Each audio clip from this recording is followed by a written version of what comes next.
வணக்கம் மிஸ்டர் சபரிவாசன். வணக்கம். பண்ணை விதை நடவா? ஆமா. தனியா நட்டுட்டு இருக்கீங்க, கூட யாரும் வரலையா இன்னைக்கு? இன்னைக்கு திங்கக்கிழமைனால எல்லாரும் ஆபீஸ் போகணும், ஸ்கூலுக்கு போகணும்னு சொல்லி எல்லாரும் கிளம்பிட்டாங்க.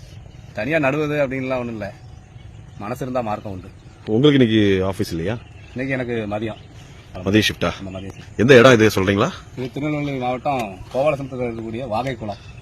இப்போதைக்கு இப்போ வச்சுக்கிட்டு இருக்கிறத பார்த்தா 12,000 விதைகள் மேலே வச்சுட்டு வரோம். இன்னைக்கு வரைக்கும் வச்சுட்டு இருக்கீங்க? இப்போ ஒரு 2,000 விதை கொண்டு இருக்கீங்க. இப்போ இது வரைக்கும் 10,000 வரைக்கும் வச்சுட்டீங்க. இந்த கரையில நேற்று எல்லாரும் ஆட்கள் அதிகமா இருந்தாங்க, வைக்கிறதுக்கு கொஞ்சம் ஈஸியா இருந்தது. இன்னைக்கு நம்மளே தோண்டி நம்மளே வைக்கிறதுனால சரி.